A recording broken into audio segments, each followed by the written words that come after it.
cool cats and kittens. I am pleased to be joined by sustainable fashion stylist Karissa at Black Manhattan. This girl's style caught my attention immediately. It has a sense of ease and power, and I really admire what she's bringing to the table. Her style is so intentional. Something about it just really speaks to me. I'm happy to have her today on our series, on our show. You're stepping out of style with Karissa.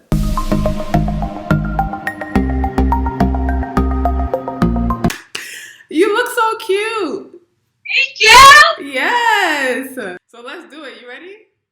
I'm ready. All right. Welcome to Out of Style. Tell me about yourself. My name is Karissa. Hi guys. I'm from Providence, Rhode Island. I live in Connecticut, but I'm only here to help my mom out because she's had heart surgery twice. She might need it again. My brother passed. I'm 31.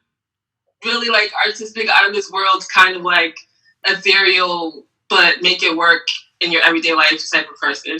I love every bit of it. You know, you do a really, really great job. You really do. You're welcome. So let's get into these questions.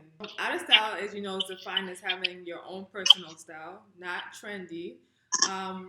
What would you say makes you out of style? I really don't pay attention to runway shows. I don't pay attention to any of that stuff. And it's not that I don't find it inspirational. You create the rules for yourself. Like, they can say that that's in style and that's cute, but it's not going to work for me. You just got to define what it is for yourself. And then your closet turns over so fast when you're constantly into trends and things like that. It's really bad for the environment. It's bad for your closet. It's bad for your pocket. It's not conducive to anything that it's really going to help you in the long run. So I just really think being a tastemaker or being out of style is going march to the beat of your own drum. I chose today to show up as Stuart. Literally, his name is in my jumpsuit. I love Stuart. Stuart. So I think you just got to go with how you feel and run with it. Now, I'm not saying that trends aren't all bad, right? I think that it introduces you to certain things and you'll be like, how can I incorporate that into my wardrobe? Exactly. If that's something that you like. But then, right, when you realize that fashion just recycles itself, just hit the thrift store, hit the vintage store, look there, see what it is that you're feeling. And I'm pretty sure that maybe like a couple of months next season, you're going to see what you just picked up from the thrift store a year ago. On the runway. So for someone to dress in the way that is true to themselves, there's some element of fear. So let's talk about that. What does that word fear mean to you? Fear means to me that you are bound.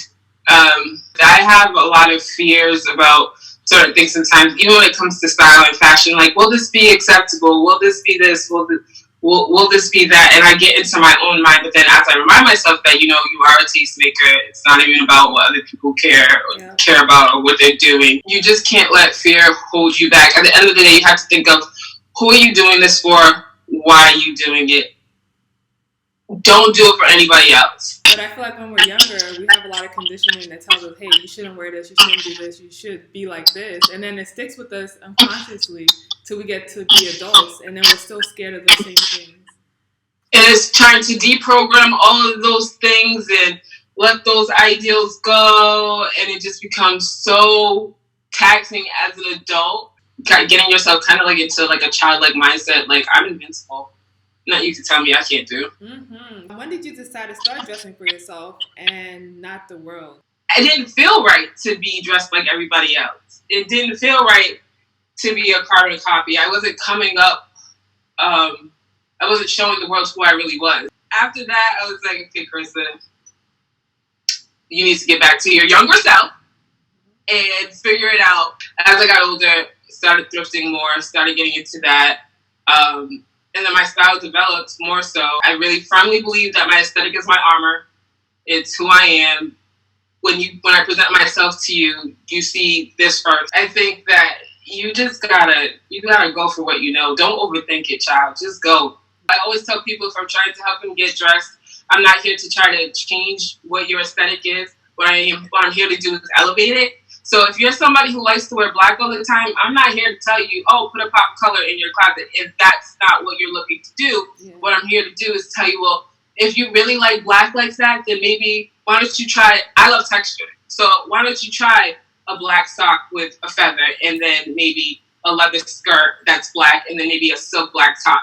Let's mix it up. Let's give you something different in terms of like texture and fabric. Maybe something that helps your skin breathe easier, things like that. But I'm definitely not here to say you need to wear more yellow, because you might not want to do that. I think it's just evolving and elevating and progression in that way, but not to sit there and be like, I gotta be somebody completely different, because then that's not you being a tastemaker, and that's not you owning your style. All right, so the next question is, has society's expectation on how you should dress, trends, aka, ever had an effect on your personal style?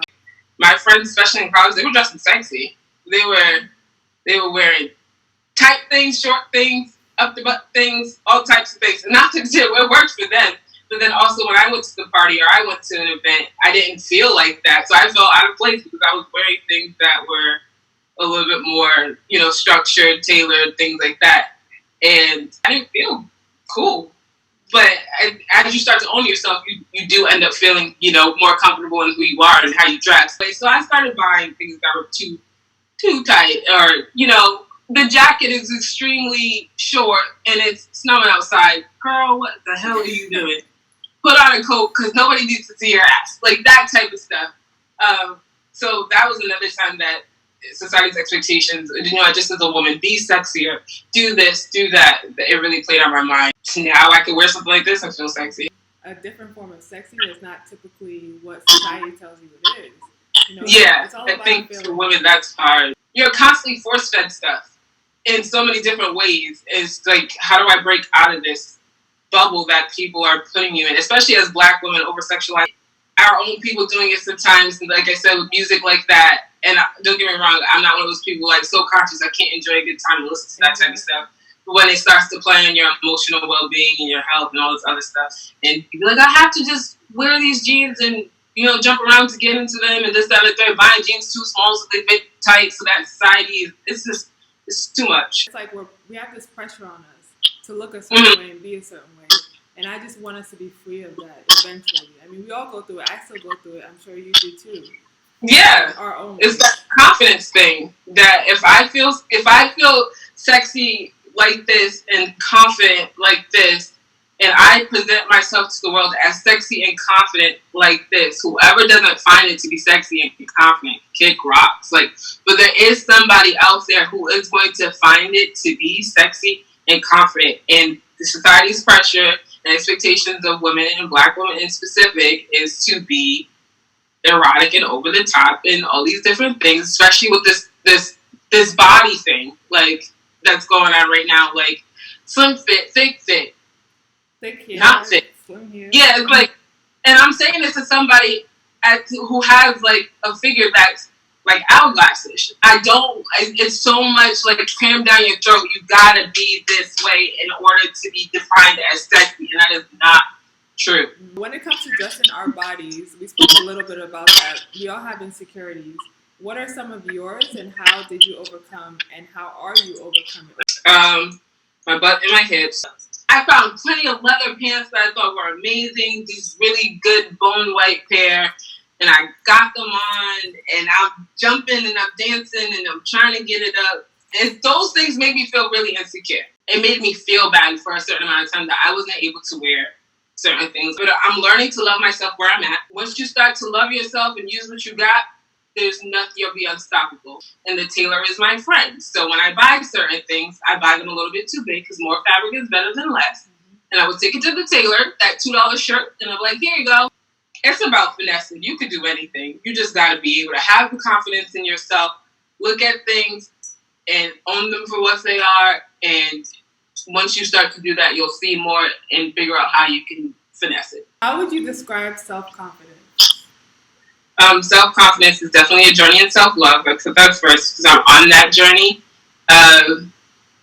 Is being able to look in the mirror with absolutely nothing and big up yourself and tell yourself, you're worthy. I think that a lot of times comparison can be the death of it. Like we were just saying, women would want my body, women would want your body, women would want petite frame, women want this, women want that. And again, I think that's society putting women against each other, because for the longest time, you're beautiful, right? For the longest time, I would sit there and see somebody like you and be like, not in a jealousy way, but she's gorgeous. I need to go ahead and get single braids because I want to emulate her beauty. I would always see another woman and be like, well, how can I replicate that or duplicate that? And it's just insecurity within myself. It's okay for her to be beautiful in her own way, and it's okay for me to be beautiful in my own way, but it's realizing that beauty. So that's when that self-confidence and that journey of self-love, you're on it. And you got to see yourself stripped down and say that you're beautiful. You got to see yourself made up and see that you're beautiful. And it's not an easy thing, but don't stay down. Like, you got to constantly remind yourself, I am worthy of loving myself. I am worthy of seeing myself as deserving. And if you don't give it to yourself, who else? Who's going to give it to you? Let's move into shopping. So what are some of your favorite sustainable clothing shops? There's the Vault RI. There's Providence Flea Market. A lot of the times, I'm online. I'm on Etsy. I'm on Instagram. I found a slew of Black-owned sustainable shops that I'm really interested in right now. Chic Beat Vintage, Butter LLC, Shop Relove, Yours, Random and Chic. There's a lot of different ones. Washington Ave, I think that's one of them. I always go to the Real when I'm looking for shoes, even though they're bigger. Like I said, that whole fast fashion thing, spending a whole bunch of money on something that's reproduced fast, and then you can just save your money a little bit and get the thing higher if you want it secondhand or if you're interested in that. I'm definitely for that. There's really no reason that people need to be shopping fast fashion anymore. If it's because of pricing, you have stores that have lower pricing. And have, if it's sizing, you have people who only represent plus size. You have people who only represent, smaller size. So you have so much of that out here. Why are people still shopping fast fashion? Once you try to improve the quality of your life, you're going to start caring about your environment, things you put on your body, about the environment, all those types of things. Right? So if you don't care about that, and that's not a diss to anybody who shops fast fashion, but once you start to care more, sis, bro, you'll start to take the time and invest that time into treating yourself better. I'll say that. More sustainable fashion. But fast fashion it's just easy.